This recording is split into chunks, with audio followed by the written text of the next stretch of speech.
Hello students, as की classes के YouTube channel में आप सभी का स्वागत है। तो स्टूडेंट्स, फाइनली मैं आपके लिए लेकर आ गई हूँ आपके भूगोल सब्जेक्ट का यूनिट नंबर 1। इसका आप सभी को बेसब्री से इंतज़ार था और कई स्टूडेंट्स की ये डिमांड थी कि मैम प्लीज़ आप ज्योग्राफी सब्जेक्ट पढ़ाइए। तो हम यहाँ पे आज से इसका सिलेबस स्टार्ट करते हैं और साथ में आपके एग्ज़ाम में जो जो अध्याय आ रहे होंगे उन सभी को हम एक के बाद एक वीडियोस में कवर करने वाले हैं। तो देखिए स्टूडेंट्स, मन लगा के अच्छे से पढ़ाई कीजिए और इस वीडियो को एंड तक ज़रूर देखिए, क्योंकि इस वीडियो में मैं आपको उन सभी पॉइंट्स को कवर करवाने वाली हूँ जो कि आपके एग्ज़ाम की दृष्टि से बहुत ही अधिक महत्वपूर्ण है। इसमें हम जो भी टॉपिक्स को कवर करेंगे उनमें से ही आपके ऑब्जेक्टिव टाइप क्वेश्चन, उनमें से ही आपके अति लघुत्तरीय प्रश्न यानी कि 2 अंक के प्रश्न, साथ में लघुत्तरीय प्रश्न यानी कि 3 अंक के प्रश्न और साथ में दीर्घोत्तरीय प्रश्न यानी कि 4 अंक के प्रश्न आपके इसी में से ही बनेंगे। तो अब ये आप देख लीजिए कि इस यूनिट में से आपको कितने अंक के ऑब्जेक्टिव, कितने अंक के ये जो क्वेश्चंस हैं वो पूछे जाने वाले हैं। तो उस हिसाब से मैं आपको सारी यूनिट को एक ही बार में कवर करवा दूंगी। एक भी पॉइंट आपका इससे बाहर नहीं आएगा पेपर में। तो इसमें से यदि ऑब्जेक्टिव पूछे जाने हैं तो आप उस हिसाब से इसको अच्छे से ध्यान से देखिए। जो जो मुख्य बिंदु हाईलाइटेड पॉइंट में बताऊँगी उसके अलावा यदि यहाँ पर 2 या 3 या 4 अंक के आना है तो आप उस हिसाब से इसको अच्छे से याद करते चलिए। तो वीडियो में मेरे साथ बने रहिए और हम यहाँ पर शुरू करते हैं भूगोल एक विषय के रूप में। यहाँ पे स्टूडेंट्स एक बात और आप ध्यान में दीजिए कि यदि आपका ये वाला यूनिट में ब्लूप्रिंट कुछ भी दिया हो लेकिन आपका त्रैमासिक परीक्षा में इसमें से कोई भी प्रश्न कितने भी अंक का पूछा जा सकता है, क्योंकि त्रैमासिक परीक्षा में उस हिसाब से पेपर सेट नहीं होगा जैसा कि आपके वार्षिक परीक्षा में आना है। तो चलिए हम यहाँ पे वीडियो को स्टार्ट करते हैं और देखते हैं कि आपके अध्याय 1 में आपको क्या क्या सीखने को मिलने वाला है। सबसे पहले हम मुख्य बिंदु में देखेंगे कि पृथ्वी जो है वो हमारा घर है, ठीक है, और पृथ्वी के चारों ओर जो तत्व हैं वो अलग अलग हमें दिखाई देते हैं, जिसमें कि हम मुख्य रूप से देखेंगे कि आपको वनस्पति, मृदा, पहाड़, नदियाँ, सूर्य का प्रकाश, घर, सड़क, अस्पताल, ऐसी सभी कुछ जिनमें से आपको सजीव और कुछ निर्जीव दोनों प्रकार की वस्तुएं देखने को मिलती हैं।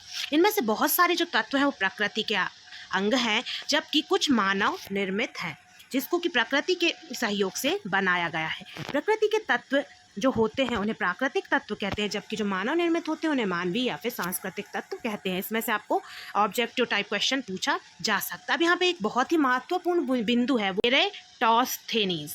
इरेटोस्थेनीज आपको ध्यान में रखना है, ये भूगोल के पिता के रूप में जाने गए। इरेटोस्थेनीज 276 ईसा पूर्व से 1995 से 1994 ईसा पूर्व को भूगोल का पिता कहा गया, यानी कि इनका जन्म हुआ है 276 ईसा पूर्व में और जो मृत्यु हुई है वो हुई है 195 से 194 ईसा पूर्व के बीच में, ठीक है। तो इनको मुख्य रूप से आप ध्यान रखिए कि इरेटोस्थनीज जो है वो भूगोल के पिता के रूप में जाने गए।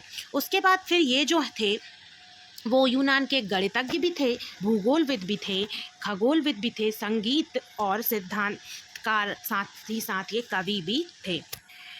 भूगोल शब्द का जो सर्वप्रथम प्रयोग है वो इरेटोस्थनीज ने ही किया था। ये जो थे वो एक ग्रीक विद्वान थे और यहाँ पे हम ये ध्यान देंगे कि जो भूगोल शब्द है वो किन 2 शब्दों से मिलकर बना हुआ है। तो जो भूगोल शब्द है वो जियो, यानी कि जियो का अर्थ होता है पृथ्वी, साथ में ग्राफोस अर्थात वर्णन करना। तो जियो और ग्राफोस से मिलकर ज्योग्राफी शब्द बना है और जियो और ग्राफोस का मतलब होता है मिलकर पृथ्वी का वर्णन करना। ये आपको बहुत अच्छे से ध्यान देना है, क्योंकि आपको यहाँ पे 2 नंबर का प्रश्न पूछा जा सकता है कि भूगोल शब्द किससे मिलकर बना है, इसका शाब्दिक अर्थ बताइए। उसके बाद इरेटोस्थनीज जो थे वहाँ पे इन्होंने 276 से 194 ईसा पूर्व में ज्योग्राफी शब्द का प्रयोग किया था, ठीक है। वर्तमान में भूगोल शब्द का जो अर्थ है वो है पृथ्वी के धरातल पर पाई जाने वाली स्थानिक तथा सामयिक विभिन्नताओं के अध्ययन को भूगोल कहते हैं। ये जो है ये आधुनिक समय की परिभाषा है कि पृथ्वी के धरातल पर जो भी स्थानिक और साथ में सामयिक विभिन्नताएं पाई जाती हैं उनका अध्ययन ही भूगोल कहलाता है। उसके बाद हम आगे बढ़ेंगे और देखेंगे वैज्ञानिक विषय के रूप में भूगोल। तो भूगोल क्या है, एक साइंटिफिक सब्जेक्ट है, वैज्ञानिक विषय है। इसमें 3 वर्गों के प्रश्नों से यह संबंधित है, क्योंकि अक्सर जब भी कोई भी विषय विज्ञान से संबंधित है उसमें क्या, कैसे, कहाँ, सभी बातों का अर्थ और उत्तर छिपा होता है। कुछ ऐसे प्रश्न हैं जैसे कि क्या तो इसमें क्या है, प्राकृतिक और सांस्कृतिक विशेषताओं की पहचान से ये जुड़े हुए हैं। तो जो क्या प्रश्न का उत्तर देते हैं। ठीक है, उसके बाद फिर आएंगे हम कहाँ। तो कहाँ में हम देखेंगे कि पृथ्वी पर भौतिक और सांस्कृतिक तत्वों के वितरण से जुड़े हुए ये प्रश्न होते हैं, ये कहाँ प्रश्न से संबद्ध होते हैं। उसके बाद तीसरा है क्यों। तो कुछ प्रश्न जो है वो कौन से तत्व कहाँ स्थित हैं और सूचीबद्ध जो सूचनाएं हैं इनसे जुड़े हुए होते हैं। इन प्रश्नों की जो व्याख्या है वो इसके जो संबंध है वो तथ्यों के मध्य जुड़े हुए हैं और साथ ही साथ भूगोल का यह पक्ष क्यों प्रश्न से जुड़ा होता है, अर्थात भूगोल में क्या, कहाँ और क्यों तीनों ही प्रश्नों का उत्तर निहित है। अब उसके बाद हम आगे बढ़ेंगे और देखेंगे हमें भूगोल विषय का अध्ययन क्यों करना चाहिए। इसका अध्ययन बहुत अधिक आवश्यक है क्योंकि इससे हमें समाज में जो पाई जाने वाली विभिन्नता है उसको समझने में सबसे पहली बात हमें आसानी होती है। उसके बाद विश्व में शांति और भाईचारे की भावना प्रबल हो जाती है। भूगोल से भूपृष्ठ यानी कि जो भूमि का पृष्ठ है उसकी जो विविधताएं हैं, भिन्नताएं, उनको समझने तथा स्थान व समय यानी कि स्पेस और टाइम के विषय में ऐसी जो विभिन्नताओं को पैदा करने वाले जो कारक हैं यानी कि जिनकी वजह से विभिन्नता उत्पन्न होती हैं, इनकी तलाश करने की योग्यता हमें भूगोल ही प्रदान करता है। उसके बाद फिर हम देखेंगे कि भूगोल मानचित्र के जरिए वास्तविक पृथ्वी को जानने और धरातल पर विभिन्न तत्वों के दृश्य ज्ञान की कुशलता भी ये विकसित करता है। अब उसके बाद हम आगे बढ़ेंगे और देखेंगे भूगोल में आधुनिक वैज्ञानिक तकनीकों से क्या होता है, जैसे कि भौगोलिक सूचना तंत्र, इसको शॉर्ट में बोला जाता है GIS, संगणक मानचित्र कला यानी कि कंप्यूटर कार्टोग्राफी। उसके बाद दूर संवेदन यानी कि रिमोट सेंसिंग के अध्ययन ने क्या किया है कि ज्ञान और कुशलता को प्राप्त करने तथा राष्ट्रीय विकास में सहयोग करने की दक्षता प्रदान की। आप देखते होंगे कि बहुत सारे रिमोट सेंसिंग उपग्रह भारत की ओर से भी लॉन्च किए गए हैं। साथ ही साथ भौगोलिक सूचना यंत्र जो है वो हमें बहुत सारी ऐसी सूचनाएं देता है जहां की ऐसे कुछ क्षेत्रों के विषय में जानकारी मिलती है जहां की जानकारी कभी भी मानव को प्राप्त नहीं हो पाई। तो ऐसी जगह की जानकारी ये उपग्रह और उपकरण हमें प्रदान करने में मदद करते हैं और बहुत ही आसान बना देते हैं कई जगहों पे किस किस प्रकार की हमारी संभावनाएं हैं, या जैसे कि किसी स्थान पर कृषि की संभावना है तो यदि भौगोलिक सूचना तंत्र है उसके द्वारा हमें बहुत सारी सूचनाएं प्रदान हो जाएंगी। उसके बाद बहुत सारी सूचनाएं प्राप्त हो जाएंगी। उसके बाद इसने क्या किया है कि व्यापार और वाणिज्य में वृद्धि के साथ साथ प्रशासन, भ्रमण और पर्यटन को भी बढ़ावा दिया है। अब यहाँ पे हम देखेंगे कि भूगोल के अध्ययन को दो प्रकार से किया जाता है। इसके दो उपागम हैं, एक है क्रमबद्ध उपागम और दूसरा है प्रादेशिक का उपागम। क्रमबद्ध जो उपागम है, क्रमबद्ध जो भूगोल है वो उसमें एक विशिष्ट भौगोलिक तत्व का अध्ययन किया जाता है। इसमें किसी क्षेत्र का समाकलित जो रूप है वह विधि प्रस्तुत करती है, साथ ही साथ यह राजनैतिक इकाइयों पर आधारित रहती है। यह अध्ययन खोज व तथ्यों को प्रस्तुत करती है। इसके द्वारा मतलब आपको बहुत सारी खोज और साथ में अलग अलग तथ्यों का प्रस्तुतिकरण किया जाएगा। उसके बाद हम देखेंगे प्रादेशिक भूगोल, जिसे कि रीजनल ज्योग्राफी के नाम से भी जाना जाता है। यह प्रदेश का सभी भौगोलिक तथ्यों के संदर्भ में एक इकाई के रूप में अध्ययन किया जाता है। अब यह जो है वो यह विधि भौगोलिक इकाइयों पर आधारित है। यह किसी प्रदेश के वातावरण और मानव के बीच में जो संबंध है एक दूसरे के साथ उसको प्रस्तुत करती है। साथ में इसमें प्रदेशों का सीमांकन भी किया जाता है। एक बात अच्छे से ध्यान रखिए, इसे प्रादेशिकरण कहते हैं। अब उसके बाद प्रादेशिक भूगोल की विभिन्न शाखाएं, तो हम यहाँ देखेंगे पहला है प्रादेशिक या फिर क्षेत्रीय अध्ययन, दूसरा है प्रादेशिक नियोजन, तीसरा है प्रादेशिक विकास और चौथा है प्रादेशिक विवेचना या फिर विश्लेषण। भूगोल की शाखाएं कितनी हैं, तो भूगोल की जो शाखाएं हैं वो दो शाखाएं हैं, एक तो भौतिक भूगोल और दूसरा है मानव भूगोल। अब हम यहाँ ध्यान देंगे कि जो भौतिक भूगोल है उसका प्राकृतिक भूगोल से प्रत्यक्ष संबंध है। ठीक है, भौतिक भूगोल की जो सभी शाखाएं यानी कि आर्थिक, जनसंख्या, आदिवास, फिर उसके बाद सामाजिक, राजनीतिक आदि विषयों से ये घनिष्ठता से जुड़ी है क्योंकि इनमें सभी स्थानिक विशेषताएं जुड़ी हुई हैं। उसके बाद फिर यदि कोई भूगोल पढ़ने वाला है, कोई भूगोल पढ़ाने वाला है तो उसको गणित और कला में भी निपुण होना चाहिए। क्यों? क्योंकि भूगोल में अक्षांश और देशांतरों का अध्ययन करना पड़ता है और साथ में गणित का ज्ञान आवश्यक है क्योंकि मानचित्र तैयार करने के लिए यहाँ पे गणित के साथ साथ आपको कला का भी ज्ञान होना आवश्यक है। उसके बाद फिर भौतिक भूगोल के महत्व पे हम पर जाएंगे तो हम यहाँ देखेंगे कि भौतिक भूगोल में भूमंडल, वायुमंडल, जलमंडल, जैवमंडल, खाद्य श्रृंखला, मिट्टी, मृदा और साथ में पार्श्विका आदि का अध्ययन अध्ययन किया जाता है। ठीक है, तो भौतिक भूगोल का यही महत्व है कि इसमें सारे मंडलों का अध्ययन किया जाता है। इसके साथ साथ खाद्य श्रृंखला भी इसी के अंतर्गत आती है।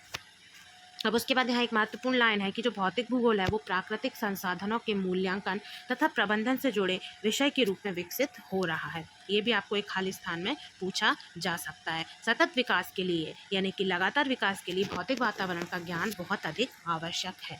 अब उसके बाद हम आ जाते हैं कि भौतिक भूगोल की प्रमुख शाखाओं का वर्णन। तो हम यहाँ देखेंगे कि इसकी प्रमुख 4 शाखाएं। एक तो भू आकृतिक विज्ञान, तो इसमें विभिन्न प्रकार के भू लक्षणों जैसे महाद्वीप, पर्वतों, मैदानों, नदियों, घाटियों आदि का यहाँ पे अध्ययन किया जाता है। दूसरा जलवायु विज्ञान, तो इसमें देखिए वर्षा, तापमान, वायु दाब, पवन, आंधी, इन सब का जो जलवायु के घटक हैं उनका अध्ययन किया जाता है। फिर जल विज्ञान, तो जल विज्ञान में महासागरों, उसके बाद झीलों, हिमानियों, जलवाष्प द्वारा प्रकृति और मानव जीवन में जल की भूमिका का अध्ययन किया जाता है। और चौथा आखिरी है मृदा भूगोल। इसमें अनेक प्रकार की जो मृदा के निर्माण की प्रक्रिया है, उत्पादकता का स्तर है और साथ में उसका वितरण कहाँ कहाँ किस प्रकार उसका अध्ययन किया जाता है। तो देख लेंगे हम यहाँ एक भूआकृतिक विज्ञान, फिर जलवायु विज्ञान, जल विज्ञान और साथ में मृदा भूगोल। अब उसके बाद हम आगे बढ़ेंगे और देखेंगे कि भौतिक भूगोल के अध्ययन का मानव जीवन के लिए क्या महत्व है।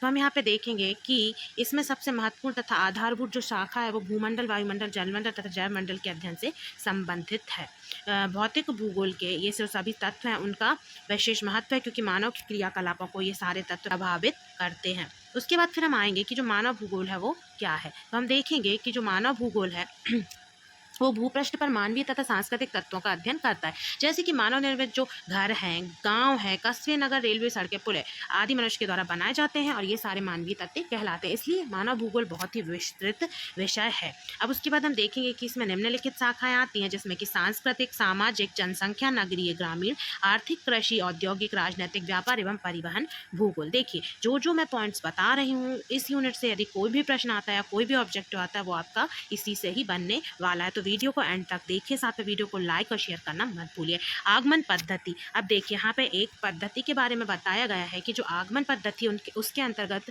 जो भूगोलवेत्ता हैं उन्होंने तथ्यों का एक समुच्चय एकत्रित कर लेते हैं। ठीक है, उसके बाद इसमें पाई जाने वाली जैसे कि जो एक समुच्चय के रूप में सारे तथ्य एकत्रित कर लिया। अब उसमें पाई जाने वाली जो समानता है उनको छांट लिया और साथ में इसके बाद इसका नियम का निर्माण किया जाता है। यह अध्ययन विशेष से सामान्य के सिद्धांत पर आधारित है।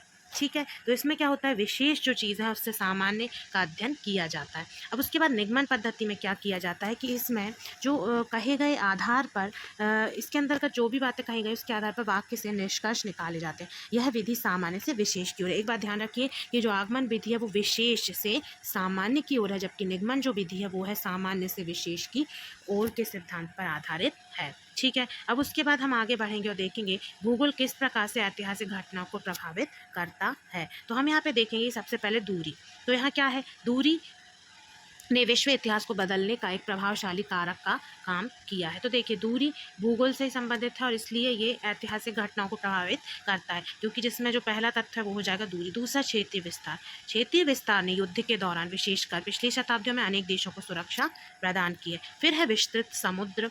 तो विशाल समुद्र ने नया विश्व प्रदान कर उसकी भूमि को युद्ध से बचाया है। अब हम आते हैं भूगोल सामाजिक व प्राकृतिक विज्ञानों से संबंध क्यों बनाता है। तो यहाँ पे देखिए कि भूगोल जो है वो प्राकृतिक और सामाजिक विज्ञानों के साथ घनिष्ठता से जुड़ा हुआ है। ठीक है, और यहाँ पे हम देखेंगे कि भूगोल का दूसरे विषयों के साथ जो परासरणी संबंध होता है, जबकि दूसरे विषयों का अपना निजी विषय क्षेत्र होता है। मतलब कि यहाँ पे जो भूगोल है वो दूसरे विषयों के साथ परस्पर जुड़ा रहता है और साथ में भूगोल जो है वो व्यष्टिपरक जो सूचना है उनके बहाव को अवरुद्ध नहीं करता, जैसे कि शरीर की कोशिका झिल्ली रक्त बहाव को अवरुद्ध नहीं करती।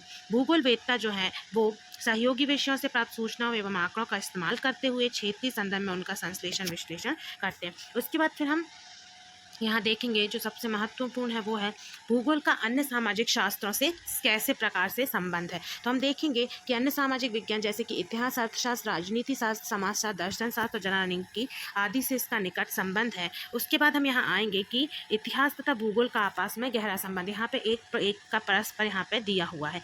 क्यों? क्योंकि ये दोनों विषय काल और स्थान के अध्ययन से संबंधित हैं।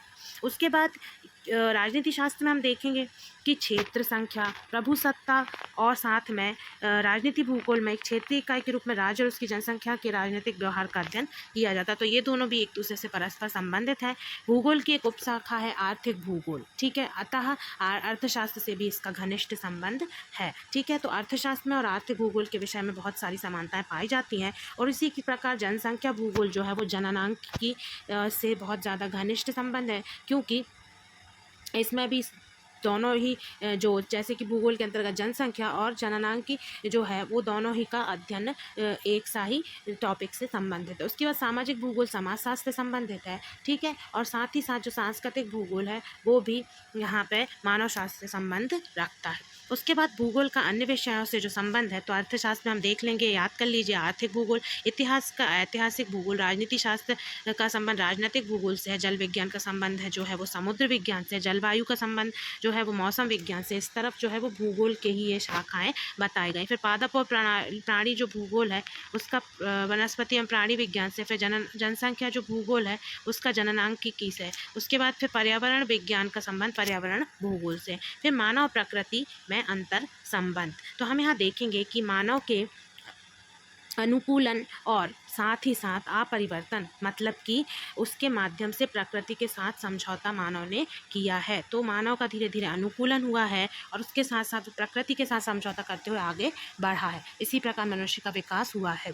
तो मानव ने जो उच्च तकनीकी और प्राकृतिक संसाधनों का उपयोग की करके प्राकृतिक वातावरण में बहुत सारे परिवर्तन किए हैं और तकनीकी के क्रमिक विकास के साथ मानव अपने ऊपर भौतिक पर्यावरण के द्वारा कसे हुए बंधन को ढीला करने में सक्षम हो गया है। धीरे धीरे तकनीकी का विकास हुआ है, टेक्नोलॉजी डेवलप हुई है और इसी के साथ साथ जो वातावरण पर्यावरण है उसका जो बंधन है उसको मनुष्य ने ढीला कर दिया है। तकनीकी ने श्रम की कठोरता को कम किया है और साथ में श्रम की क्षमता को बढ़ाया है। अब क्या है, बहुत अधिक श्रम नहीं करना पड़ता, मशीनें इस प्रकार आ गई कि जिससे श्रम की जो क्षमता है वो बढ़ गई है जबकि कठोरता कम हो गई है। कार्य के दौरान अवकाश का प्रावधान भी यहाँ पे हो चुका है। तो ये थी आपकी यूनिट। यहाँ पे आपकी जो यूनिट है वो सारी एंड हो गई है। तो इसका जो PDF है वो डिस्क्रिप्शन बॉक्स से आपको मिल जाएगा, तो आप डाउनलोड कर लीजिए। वीडियो को लाइक और शेयर करना मत भूलिए। चाहिए यदि आपको कि सिर्फ आप उसके कुछ टॉपिक से रिलेटेड स्क्रीनशॉट ले लें तो आप वीडियो को फिर से एक बार देख के स्क्रीनशॉट ले सकते हैं। तो मिलते हैं नेक्स्ट यूनिट में नेक्स्ट वीडियो के साथ। Thanks for watching this video.